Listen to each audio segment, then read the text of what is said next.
Hi, my name is Andre. I'm Comrades green number 54978, and in this video I want to review Comrades 2025. On the 8th of June 2025 I ran my 16th Comrades, and this year I completed the race in 10 hours and 36 minutes. It's my second fastest Comrades. Now overall I'll give the CMA 4 stars, 4 out of 5 for my experience. Most of what I've experienced were fantastic. There were unfortunately 3 things that I wish they can do better. I wish they can change it, and then they'll get 5 out of 5 from me. But I'm not disgruntled. I'm very happy overall, and for me it was an exciting event. I was happy throughout the day on a race day. I had a very joyful run and I finished strong, and I think I missed a lot of the chaos at the end because I finished at 10:36 long before the big buses and thousands of runners tried to cross the finish line within a few minutes of each other. So overall, a great experience. Now I want to take it on a timeline, start with our entry into Comrades and talk you through my experience from there all the way to crossing the finish line and getting home. So first of all, the Comrades entry process for the 2025 Comrades. I think it was very well organized. It was very easy to enter. I had the privilege of enter a bit earlier because of my green number. The green numbers could enter a few days before they opened it for the other runners. So for me it was very easy to get in. The website was not congested, easy to register. I'm aware that a lot of people complain about the entry fee. It will be great if the CMA can find ways to reduce the entry fee. But I think in order to reduce the fee, the CMA need to attract more sponsors. And to get more sponsors, South Africa first need to get the economy to grow a lot more before we will get a lot of generous or more generous sponsorships for the Comrades. I believe that for a race like Comrades, it is expensive to enter, but you need to start saving now already. A little bit every month so that you can be ready when Comrades open, when the entries open, to get your entry in. In my club there was a couple of people that waited for the substitution period, and the substitution period opened and almost immediately they filled up all the substitutions. So a lot of people missed out on Comrades because they didn't enter soon. They waited for substitutions. So luckily I personally didn't have any drama with substitutions, but there was a lot of disappointment because people missed out on that substitution opportunity to get in.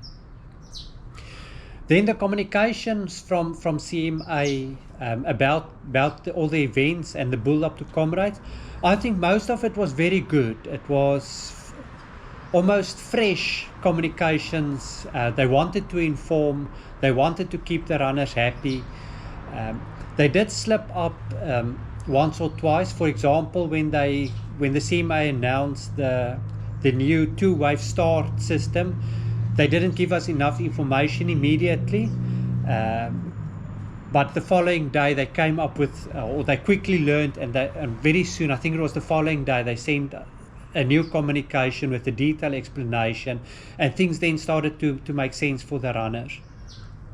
I also think something like the route distance and the actual route, the CMA took very long before they produced that information, where runners were anxious to see the road and the official distance. If the CMA had to delay it because they were concerned about roadworks, maybe they should have communicated that and say the unofficial route distance is 89.98 kilometers, but they are concerned about 1 or 2 places. They must investigate that more, and closer to the time they'll give the full route. I think that would have pleased the runners a lot more than not giving us the distance until very close to race day. Also, a lot of runners are interested in the GPS file for the route, and somehow the CMA didn't produce that. And with today's technology, it should have been very simple to put it as a download on the website. Why can't the runners not have the GPS information for the route that they can upload to their mapping software or their watches? I created a route in Plotter route, which I think was accurate for the Comrades route, and a lot of people use that to download the GPS file. But I think that it would be nice if the CMA can put that information on the website. But otherwise, no, the communication wasn't bad this year. And then we go forward to the Expo. I had a fantastic experience at the Expo. This year I went to the Expo on the Thursday, where I usually go on the Friday, and sometimes I even went on the Saturday. And going on the Thursday, it was a lot less people, so it was a lot less easier for me to register walking around without it being too crowded. So I was very happy with my decision to go on the Thursday to the Expo. The atmosphere there was electrifying. It was exciting. The variety of stalls inside the Expo was amazing. So I had a truly pleasant experience end to end at the Expo. For me, it was very easy to register. There were no queue for the Green Number Club, which I don't like queue, so I was so happy. The people who helped me to register there were very friendly, helpful. It was quick to register. I went through the clothing store. There were nice options there. I met a lot of my fans at the Expo, and that was exciting. A lot of people recognized me, so thank you for all the conversations we had at the Expo. Just a lovely atmosphere. So very happy how the whole Expo experience went. But when I got home and I opened my goodie bag, I was disappointed that I didn't get the traditional race brochure, the race souvenir magazine. I didn't know at the time they went digital or digital only. And I only saw that when I went onto social media, where I saw another runner ask, why didn't he get one? And somebody responded, it's only a Digimag this year. Now, I was very disappointed with the Digimag. And this could be because I'm 51 years old. I'm not a youngling or a Padawan anymore. Maybe the 20, 30-year-old people, they love playing on their phones. I travel to Durban like most people. We don't come with a big 27-inch screen PC where we can view digital magazines. We need to use our phone. And for me, it was a horrible experience looking at the magazine on my phone. So usually the day before Comrades, the Saturday, I will lie on my bed and I'll read that souvenir magazine from start to finish, everything, including I study that even the adverts. It gets me really excited for Comrades. And this year I spent less than 1 minute on my phone trying to read the magazine, and I just closed it down, very disappointed.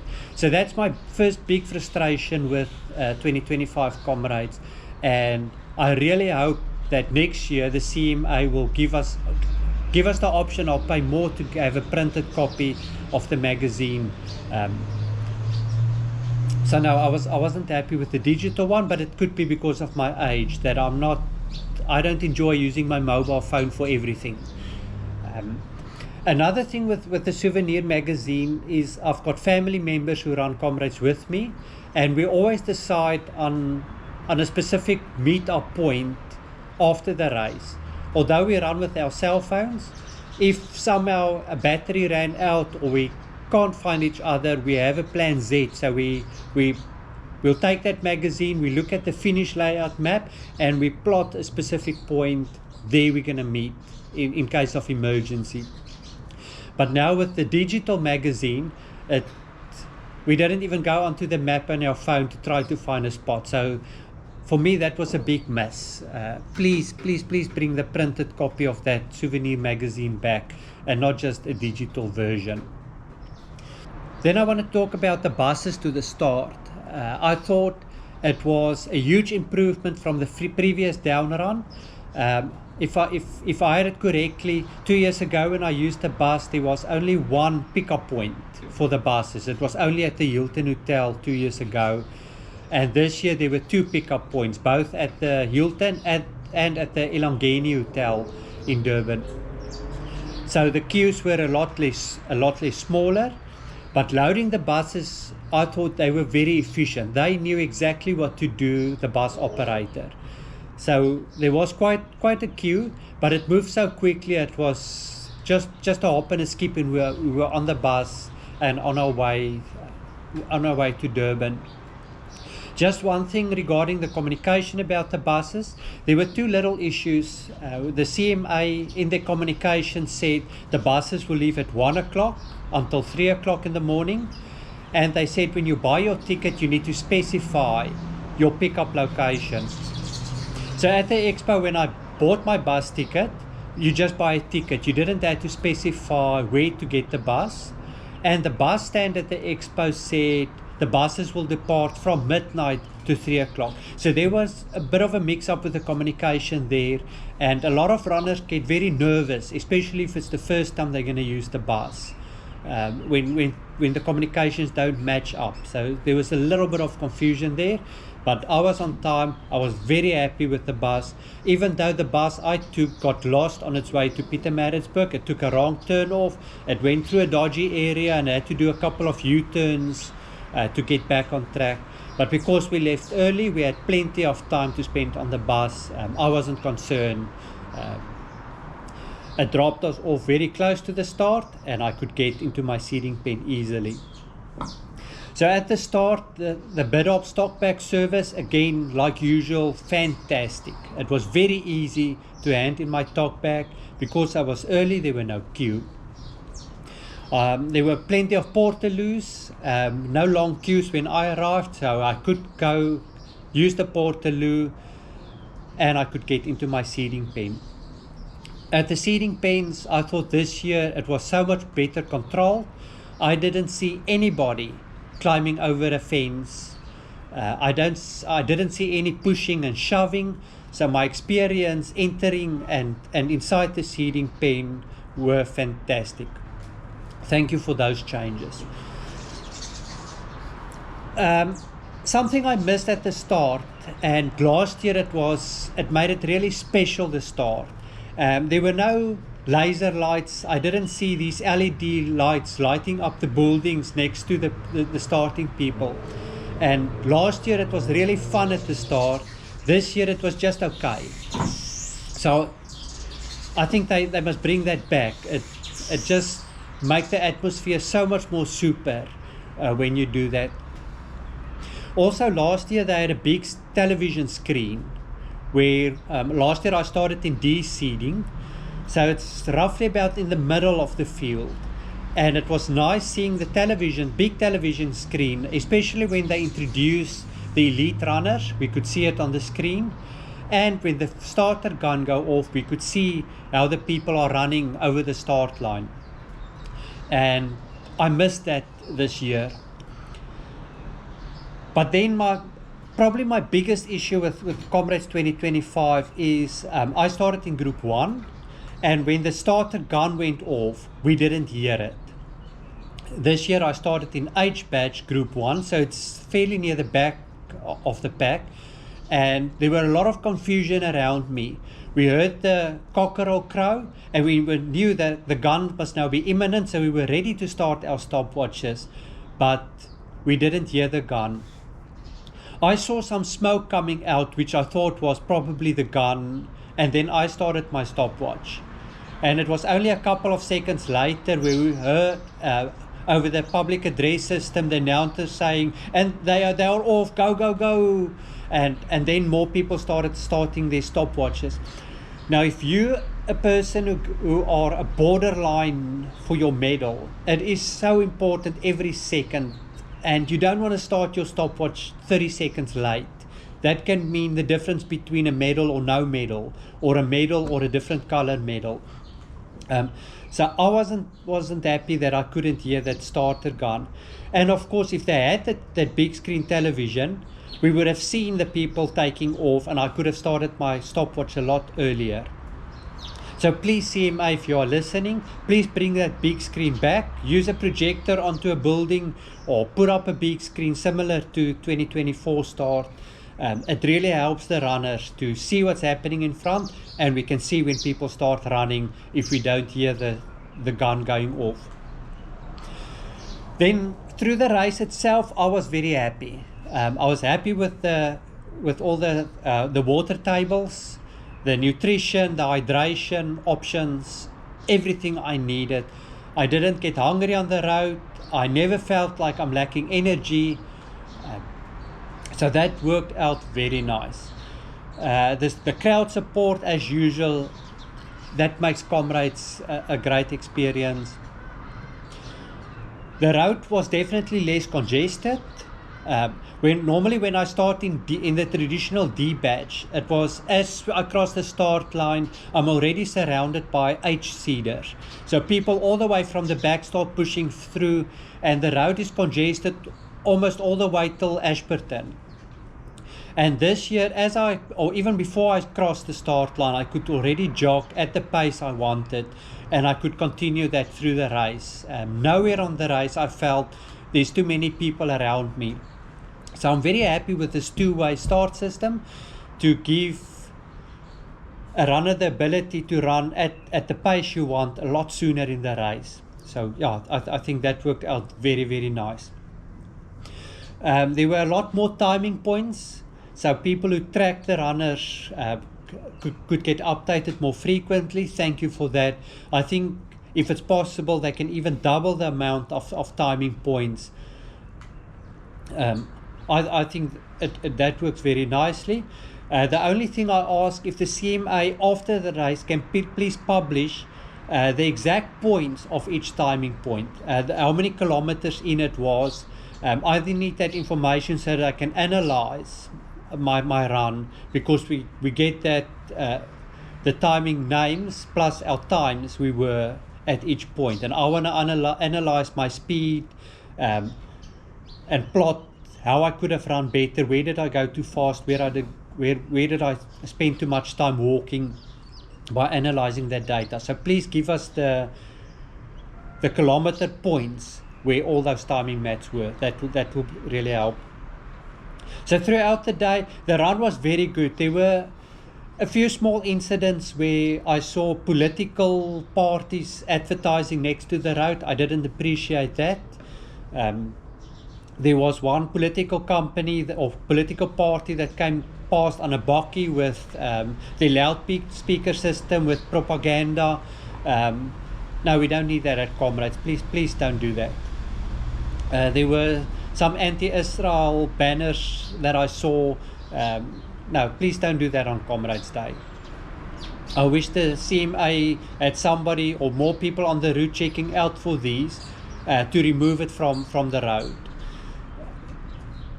But otherwise, no, lovely road, lovely people. The temperature for me wasn't too bad. The start was a bit warmer than usual in Pietermaritzburg, and there was a short period where I thought it's now starting to heat up. But then I cooled myself down. All the water tables I went through had very cold water. I could spray my face, spray down my spine, and I was okay with the heat. And at the end, it did cool down a bit. Very happy. The finish area in the road at People's Park, I thought it up to the finish line, it worked brilliantly. It was nice seeing a lot of people left and right of the finishing straight, cheering the runners on. I heard my name over the PA system as I came in. Loved that. So my experience getting to the finish line was amazing. I crossed the finish line and there were not a lot of people with me, so it was very easy to get into the medal chute. I got my medal, very happy with that part. But then as I exit after the medal, I was very confused. Where do I go now? It was lacking big signs to show green numbers, turn right, international people, turn left, back-to-back medal, go here, other people, go here to your soup tent. So for me, that was lacking. In hindsight, I saw on my video, there were some green balloons at the entrance to the Green Number Club. but I think they need better signage. And for the people who finish late, it should have been signage with light to show where everybody should go after getting their medal. Now, because there were very few people when I got my medal, I was directed to the green number club. So as I was walking, confused, not sure where to go, but then a very kind lady came and said, "You've got a green number, go there by the green balloons, that's where you need to go." I was very happy with the green number tent. I entered, I could get something to drink, get something to eat. But as I exit the green number tent, my third big frustration started. It was very difficult to get to the talkback area. Now, what I remembered from the map was there's supposed to be a walkway, and it was supposed to be very easy to get there, but that walkway turned into an area where supporters were waiting for their runners, and they congested that whole area. So it was impossible to get through. I spent about 10 minutes trying to get through, and then I turned around and walked out because I remember there was an alternative route. Now, I wish the CMA had some signposts to better show all these routes, because the alternative route was so easy to get to the talkback area. You had to go underneath the road that goes into Moses Mabhida, so under that tunnel and around at the back, and there were no congestion there. It was easy to walk down there. I got to the talkback service. It was very easy to get my talkback, and there I could find a place to sit down, get warm, and there I could sit down and eat something. I used some of the food stalls, reasonably priced, very happy with the quality of food I could get at People's Park. So that was good. But next time, please add more signposts. And if some part of the road is marked as a walkway, please have some marshals and maybe tough security guards to remove people who loiter there. We need to walk, and I also suggest make it a one-way. So have two walkways with unidirectional so that there can be flow out of it. If I have to design the perfect finish area layout from a runner's perspective, this is what I want and this is how I would design it. You cross the finish line, there needs to be a big area before you get your medal, because when the big buses come in, there's lots and lots of runners and they don't want to be stuck before they cross the finish line. There need to be plenty of medal chutes, maybe double what they had this year, to cater for the big groups of runners finishing at the same time. After your medal, there must be a well signposted road, easy to get to the soup tent, whether it's the green number, the international, or the standard soup tent. From there, it must be very easy to get to the talkback service before the non-runners. So it must still be in the fenced off areas just for runners to get to your talkback. And then there must be a place next to it where runners who are tired just can sit down, whether it's on the grass. It would be nice if there's some chairs and tables, but a big area where runners can just sit and recuperate or recover before they go and meet their supporters. And then only outside of that area there must be a couple of exit points, and maybe they need to be marked with a specific advertiser. So maybe there must be a Thirsty exit and a Toyota exit and a Amabidi exit, for example, so that you can arrange with your support, meet me outside of the Thirsty entrance or the Toyota entrance as a beacon for where to get me after the race. And then you go to the club tents or to the food stalls and the beer tent and whatever. For me, that would have worked so much better instead of standing in the cold, trying to get through congestion to get to the talkback service. But that's me, that's my experience. I had a good run, I had a good experience. A few small things, please get that right, CMA, and I'll give you 5 out of 5 stars. I'm looking forward to Comrades 2026 and even more for the 100th run in Comrades 2027. I think it's going to be a blast. Thank you everybody that talked to me on the road. Thank you for all the support. Thank you CMA for hosting an event.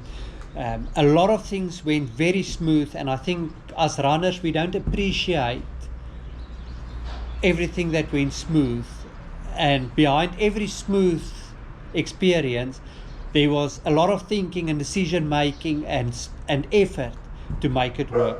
Thank you very much. Keep well. All the best.